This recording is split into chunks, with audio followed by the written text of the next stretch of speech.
During the week of September 20th, the Mass Communication Department hosted its first Media Monday, the first of a series of Mondays dedicated to the local media.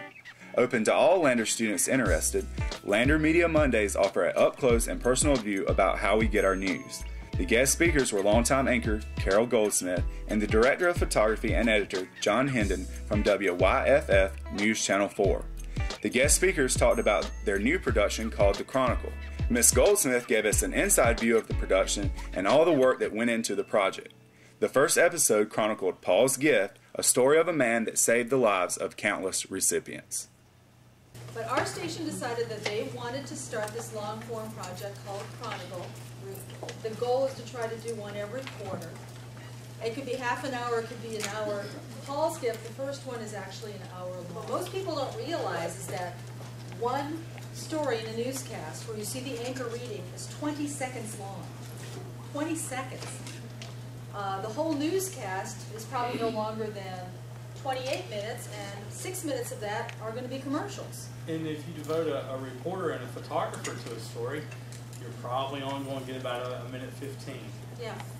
So we're not talking a great deal of time, so we are very much a time-constrained business. So when you get the chance to work on a project like this, you're thinking, oh wow, you're like a kid in the candy store. It's like we have a lot of time to tell a story. But as you'll see with these chunks of stories that we're going to show you, even then we had to really pay attention to the time element. It was like we were all right back in high school. All the years just didn't mean anything. Paul's fears evaporated. He was just so excited when we walked in there. But what no one knew was that this would be Paul's last reunion. In a foreshadowing of what was to come, Paul told Kaylin, I'm so glad that I was coming to my 20th reunion, because you never know if we have a 25 or a 30. There's a lot of us that may not be here because we might be passing on. And I never would have expected he would be one. To be honest with you, I thought, there's no way this is ever going to happen, where we're going to have the kind of perfect storm where we'll have a person willing to let us go through this process, to watch them grieve, to see their loved one who would literally be dead, because, you know, brain death is death. To have LifePoint agree to let us follow them around, and, you know, as they're asking the family if they can take organs. I personally thought this was never going to happen in a million years. Well, what did happen is we finally got everybody to agree to the ground rules. We got LifePoint to agree. We got the Greenville Hospital System to agree. And the hospital where a lot of transplants happen in the state is MUSC in Charleston, and they agreed. Most of us were kind of thinking, well, this could take a year, it could take several months to find that perfect person or that perfect scenario.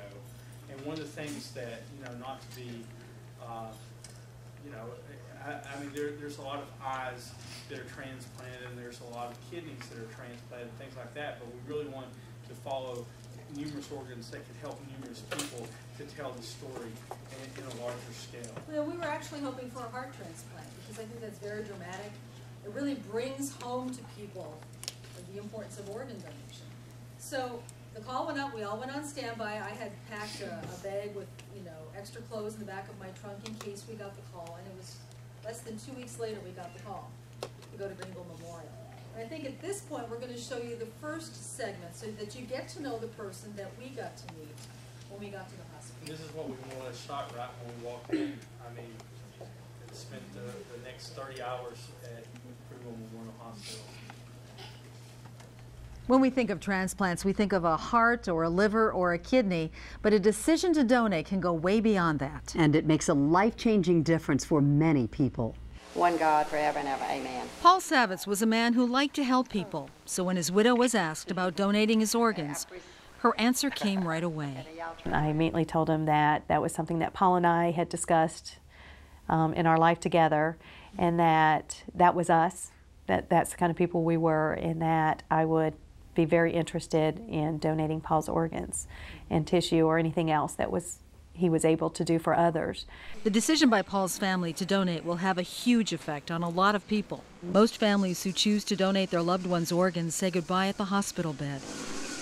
Kaylin wanted to stay with Paul as long as possible, She holds his hand as he's wheeled down the halls to surgery.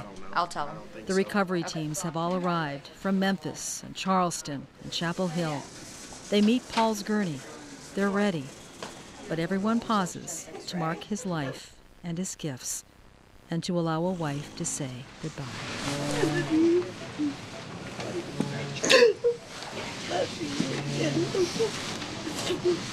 No one else is here. You were always mine. I love you.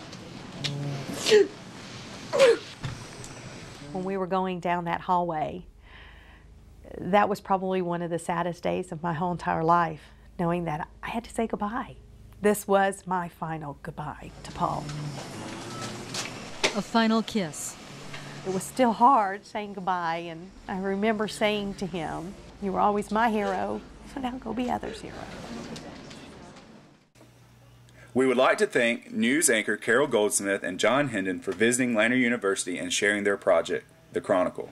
To view the entire Chronicle and to watch Paul's gift, go to wyff4.com and click on the Chronicle link on the left-hand side of the page.